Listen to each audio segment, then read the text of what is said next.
Friedrich Nietzsche n'a jamais caché son mépris pour le stoïcisme.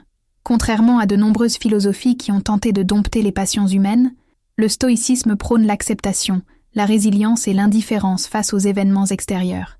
Pour beaucoup, c'est une sagesse intemporelle, une manière d'atteindre la paix intérieure en se détachant des émotions destructrices.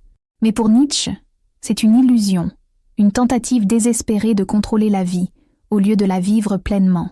Dans Par-delà le bien et le mal, Nietzsche attaque directement les stoïciens.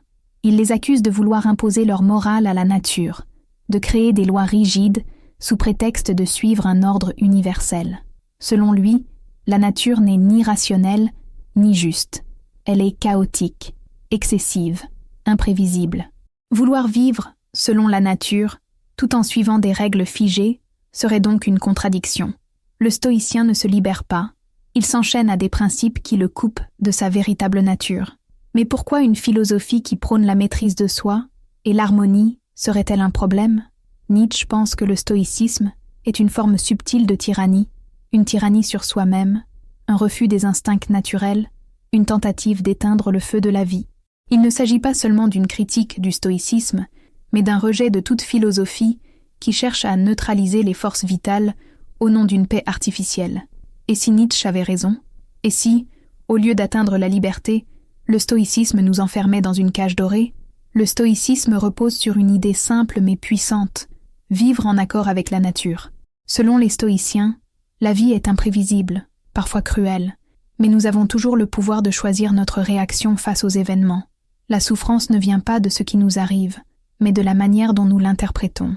Pour eux, la clé du bonheur est d'accepter ce qui est, de ne pas être esclave de ses émotions et d'avancer avec calme et sagesse. Cette philosophie propose une approche rationnelle de la vie. Au lieu de se laisser submerger par la colère, l'envie ou la peur, le stoïcien apprend à les observer avec détachement.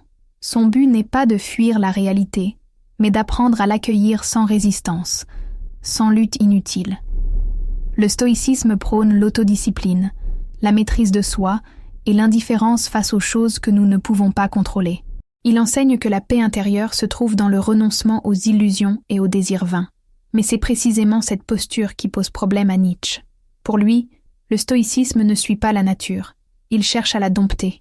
La nature est mouvement, chaos, instinct. Elle n'est ni juste, ni injuste, ni raisonnable, ni mesurée. Alors comment peut-on prétendre vivre selon la nature tout en rejetant les émotions les plus humaines ? Le stoïcien cherche-t-il réellement la liberté ou s'impose-t-il un carcan qui l'éloigne de la vraie vie ? Pour Nietzsche, le stoïcisme repose sur une contradiction fondamentale. Les stoïciens prétendent vouloir vivre en harmonie avec la nature. Mais en réalité, ils tentent d'imposer un cadre rigide à l'existence. Selon lui, la nature est désordonnée, incontrôlable, indifférente, alors que le stoïcien cherche à la domestiquer à travers des règles strictes de conduite et de pensée. Il ne l'accepte pas vraiment, il la façonne selon ses propres principes. C'est une illusion, une tentative désespérée de mettre de l'ordre dans un monde qui n'en a pas. Imaginez quelqu'un qui dit vouloir suivre le cours d'une rivière, mais qui, en même temps, essaie de lui imposer une trajectoire précise, de la canaliser pour qu'elle coule correctement. C'est exactement ce que Nietzsche reproche aux stoïciens. Ils disent « accepter la nature », mais en réalité, ils la filtrent à travers une vision rationnelle et détachée, rejetant tout ce qui est trop intense, trop chaotique, trop humain. Pour Nietzsche, c'est un mensonge. La véritable nature de la vie est excessive, passionnée, imprévisible. Alors, pourquoi vouloir la contrôler à tout prix ? Pour Nietzsche, cette quête d'indifférence est une forme de peur, une tentative d'éviter la douleur, le désordre et l'incertitude qui font partie intégrante de l'existence. Mais peut-on réellement dire qu'on accepte la nature si l'on passe son temps à la réprimer ? Peut-on vraiment embrasser la vie tout en s'interdisant d'en ressentir pleinement chaque aspect ? Voilà la contradiction que Nietzsche expose avec brutalité. L'un des arguments les plus tranchants de Nietzsche contre le stoïcisme est que la nature n'a aucune moralité, aucune justice, aucun équilibre. Elle n'est ni bonne ni mauvaise, ni rationnelle ni prévisible. Elle est un chaos vivant, un flot d'événements aléatoires, où la force et la faiblesse, la création et la destruction coexistent sans raison apparente.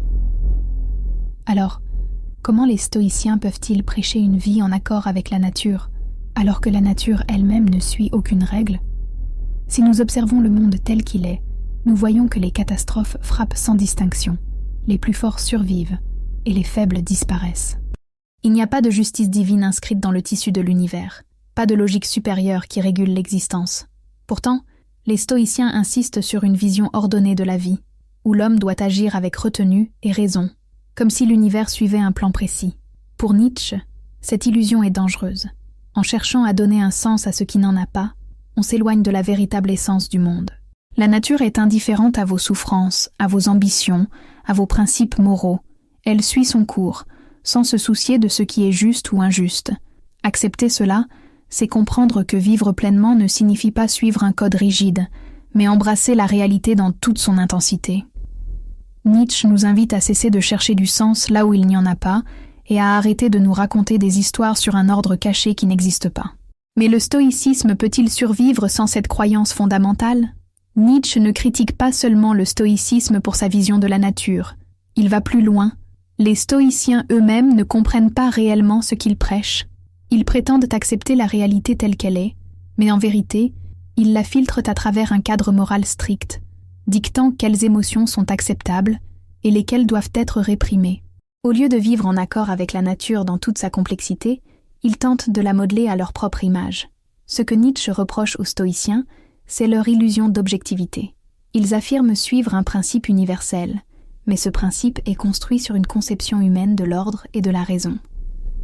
En réalité, ils imposent une discipline à eux-mêmes et aux autres, croyant ainsi atteindre une forme de sagesse supérieure. Mais une sagesse qui repose sur la négation d'une partie de soi-même peut-elle vraiment être considérée comme une sagesse? Pour Nietzsche, cette approche est non seulement erronée, mais profondément dangereuse, car elle étouffe la vitalité et la spontanéité de l'existence. Si la nature est véritablement ce que les stoïciens disent qu'elle est, imprévisible, indifférente, sans structure morale, alors pourquoi imposer des lois et des principes rigides pour y conformer sa vie? Nietzsche y voit une contradiction inévitable. Les stoïciens ne suivent pas la nature, ils la refusent en essayant de la rendre conforme à leur philosophie. Ce n'est pas une acceptation de la vie, mais une tentative d'en contrôler les aspects imprévisibles. Et cette obsession du contrôle, selon Nietzsche, est le véritable piège du stoïcisme. Pour Nietzsche, le stoïcisme n'est pas une philosophie de liberté, mais une forme de tyrannie sur soi-même. En prônant la maîtrise totale des émotions et une indifférence aux souffrances de la vie, le stoïcien ne devient pas plus fort. Il se mutile intérieurement. Il transforme son existence en une discipline rigide, où chaque impulsion doit être contrôlée, où chaque désir doit être réduit au silence. Mais réprimer ses instincts, est-ce vraiment une victoire ou une soumission? Ce que Nietzsche critique ici, c'est l'idée que le bonheur viendrait de l'autodiscipline absolue. Il voit cela comme une illusion dangereuse. Un homme qui se force à ne rien ressentir ne devient pas libre. Il devient esclave de son propre système de croyances. Le stoïcien se prive des élans les plus puissants de la vie, la passion, l'intensité, le chaos, sous prétexte qu'ils sont source de souffrance. Mais Nietzsche pose une question fondamentale. La vie vaut-elle vraiment la peine d'être vécue si on lui retire tout ce qui la rend vibrante? Au fond, Nietzsche voit dans le stoïcisme une peur déguisée en sagesse, une peur de perdre le contrôle, une peur du désordre, une peur d'être submergé par l'existence. Mais la vie, selon Nietzsche, ne se soumet pas aux règles que nous tentons d'imposer. Elle est un tourbillon d'émotions, d'expériences, de contradictions. Se fermer à cette réalité, c'est choisir une existence fade, amputée de sa véritable essence. En cherchant à tout maîtriser, le stoïcien finit par ne plus rien vivre. Nietzsche soulève une question fondamentale. Si vivre selon la nature signifie simplement vivre, pourquoi faudrait-il créer une philosophie pour cela? Les stoïciens insistent sur le fait que l'homme doit suivre les lois de la nature, mais cela n'a pas de sens, car nous sommes déjà des produits de la nature. Nous ressentons la colère, la passion, la douleur et le désir, parce que ce sont des forces naturelles qui nous habitent. Alors, pourquoi les rejeter au nom d'un idéal artificiel? En réalité, il est impossible de ne pas vivre en accord avec la nature. Chaque pensée, chaque action, chaque émotion est une manifestation du vivant. Même la volonté de contrôler ses émotions est une pulsion naturelle. Selon Nietzsche, tenter de corriger la nature, c'est déjà un aveu d'échec. c'est admettre qu'elle n'est pas suffisante telle qu'elle est et qu'elle doit être modifiée selon une logique humaine. Mais alors, le stoïcisme ne suit pas la nature. Il la nie en voulant la rendre plus rationnelle, plus maîtrisable, plus conforme à une vision morale figée. Ainsi, Nietzsche renverse complètement le raisonnement stoïcien. Ce n'est pas l'homme qui doit s'adapter à la nature, c'est la nature qui s'exprime à travers lui. Nos excès, nos pulsions et nos contradictions ne sont pas des erreurs à corriger, mais des manifestations authentiques de la vie. Toute tentative de réprimer ces aspects revient à nier ce que nous sommes réellement. Pourquoi s'imposer des règles quand la seule loi valable est celle du mouvement naturel de la vie elle-même? Pour Nietzsche, le stoïcisme n'est pas simplement une philosophie de maîtrise de soi, c'est un refus de l'existence telle qu'elle est. En cherchant à neutraliser les émotions et à vivre dans une sérénité absolue, les stoïciens finissent par rejeter tout ce qui rend la vie intense, imprévisible et authentique. Mais peut-on réellement dire que l'on vit pleinement si l'on refuse de ressentir les vagues de l'existence? La douleur, la colère, l'ambition, la jalousie, toutes ces émotions sont souvent considérées comme négatives. Pourtant, elles sont le moteur du changement, de la croissance et de l'affirmation de soi. Un homme qui ne ressent plus rien ne souffre peut-être plus, mais il ne vit plus vraiment non plus. Nietzsche accuse le stoïcisme d'étouffer ses forces vitales au nom d'une paix artificielle. Mais la vraie vie n'est pas un lac calme, c'est un océan en mouvement, imprévisible et puissant. En cherchant à dominer chaque émotion, le stoïcien finit par se couper de la réalité. Il devient spectateur de sa propre vie, convaincu que l'indifférence est synonyme de sagesse. Pour Nietzsche, c'est un piège. La vie n'est pas faite pour être observée avec détachement, mais pour être vécue avec intensité. Ceux qui tentent d'échapper aux forces naturelles de l'existence ne deviennent pas libres, ils deviennent prisonniers de leur propre renoncement. Pour Nietzsche, si le stoïcisme est aussi populaire, c'est parce qu'il offre une illusion de contrôle et de sérénité. En se convainquant que tout ce qui arrive doit être accepté avec indifférence, le stoïcien trouve un refuge mental où il n'a plus besoin de lutter. Il transforme sa passivité en vertu, persuadé qu'en ne réagissant pas aux événements, il atteint une forme de sagesse. Mais est-ce réellement une philosophie de force ou simplement une fuite devant la réalité? Là où Nietzsche voit une vie faite de passion, de désir et de conflits, le stoïcien cherche à s'en détacher. Mais cette posture pose un problème. Si tout doit être accepté sans résistance, où est la place du dépassement de soi, de la révolte, de l'ambition? Une personne qui accepte aveuglément son sort ne cherche plus à le changer. Elle se contente d'endurer, de survivre, sans jamais embrasser pleinement les forces du monde. Pour Nietzsche, cela va à l'encontre de la vraie nature humaine, qui est celle du mouvement, de la transformation et de la conquête. Le stoïcisme, au lieu d'être une philosophie de puissance, devient alors une justification de la résignation. Accepter la souffrance ne signifie pas la surmonter. Ignorer ses désirs ne signifie pas les transcender. Nietzsche nous met en garde contre ce piège. Ce que le stoïcien appelle force intérieure pourrait bien être, en réalité, une peur déguisée, la peur d'affronter le chaos de l'existence et d'y plonger avec courage. Et si, au lieu de chercher la tranquillité, nous apprenions à danser avec la vie, avec toutes ces tempêtes? Nietzsche ne critique pas seulement le stoïcisme, mais toute philosophie qui se croit universelle. Selon lui, dès qu'un système de pensée commence à croire en sa propre vérité absolue, il cherche à s'imposer aux autres. C'est une illusion de supériorité. Les stoïciens, persuadés d'avoir trouvé la meilleure façon de vivre, finissent par imposer leur vision du monde comme une règle générale. Mais qui a décidé que leur interprétation de la nature était la bonne?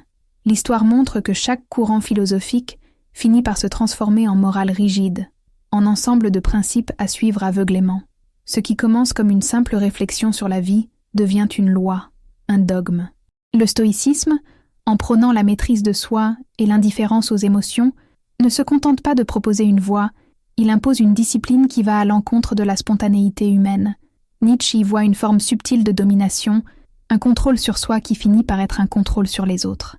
Mais la vie ne se plie pas au principe d'une seule philosophie. Elle est trop vaste, trop changeante, trop multiple pour être enfermée dans un cadre fixe. Toute tentative de codifier l'existence, d'imposer des règles définitives sur comment il faut vivre, est vouée à l'échec. Pour Nietzsche, il n'existe pas une seule façon de vivre. Il y a autant de chemins que d'individus. Le vrai danger du stoïcisme n'est donc pas seulement son illusion de sagesse, mais sa volonté de devenir une norme, une loi, une cage dorée pour ceux qui la suivent sans questionner. Au cœur de la philosophie de Nietzsche se trouve un concept fondamental, la volonté de puissance. Pour lui, l'être humain ne doit pas chercher à éteindre ses désirs et ses pulsions, mais au contraire, les utiliser comme un moteur de dépassement de soi. Toute vie véritable est une affirmation, un élan vers quelque chose de plus grand. Le stoïcisme, en prônant la maîtrise absolue des émotions et l'acceptation passive du destin, va à l'encontre de cette dynamique vitale. Il enseigne à l'homme à se soumettre, à renoncer à ses instincts, à se contenter de ce qui est. Mais l'homme ne se contente jamais.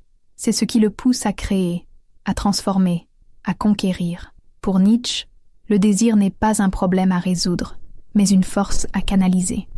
Les grandes œuvres, les révolutions, les avancées majeures de l'humanité ne sont pas nées de l'indifférence ou du détachement, mais d'une passion brûlante, d'une volonté de s'imposer au monde et de le façonner. Refuser cette énergie sous prétexte d'atteindre une forme d'équilibre intérieur revient à nier l'essence même de la vie. C'est pourquoi Nietzsche voit le stoïcisme comme une philosophie du renoncement, un système qui pousse l'homme à accepter au lieu de transformer, à se contenir au lieu d'exploser. Mais la vie ne récompense pas ceux qui se résignent. Elle appartient à ceux qui osent, qui prennent des risques, qui embrassent le chaos, au lieu d'essayer de le dompter. Le stoïcien se croit maître de lui-même, mais pour Nietzsche, il n'est qu'un esclave d'un idéal qui l'empêche de vivre pleinement. Et si, au lieu de chercher la tranquillité, nous choisissions l'intensité, Nietzsche voyait dans le stoïcisme une illusion dangereuse, une philosophie qui, sous couvert de sagesse et de maîtrise de soi, enseigne en réalité la résignation et l'acceptation passive du destin. Il considérait que cette approche allait à l'encontre de la véritable nature humaine, qui est faite de chaos, de désir et de volonté de puissance. Pour lui, se détacher de la vie pour éviter la souffrance, c'est aussi renoncer à tout ce qui la rend intense, vibrante, authentique. Mais cette critique est-elle juste ? D'un côté, il est vrai que le stoïcisme prône une forme de détachement qui peut être perçue comme une négation de l'existence dans sa pleine puissance. Nietzsche rappelle que les grandes réalisations, les grandes passions et les moments les plus marquants de la vie ne viennent pas d'une indifférence calculée, mais d'une immersion totale dans le réel. Cependant, certains pourraient défendre le stoïcisme en disant qu'il ne prône pas l'inaction, mais une meilleure gestion de nos émotions pour éviter qu'elles nous contrôlent. Alors, la question se pose. Nietzsche a-t-il mal interprété le stoïcisme ou a-t-il dévoilé sa plus grande faiblesse ? En fin de compte, cette opposition entre Nietzsche et les stoïciens nous amène à une réflexion essentielle. Faut-il chercher à contrôler la vie ou faut-il l'embrasser dans toute sa complexité ? Le stoïcisme nous invite à trouver la paix intérieure, tandis que Nietzsche nous pousse à affirmer notre propre existence avec intensité et audace. Quelle philosophie correspond le plus à votre vision de la vie ? Choisiriez-vous la tranquillité du stoïcisme ou l'exaltation du chaos nietzschéen ? À vous de répondre.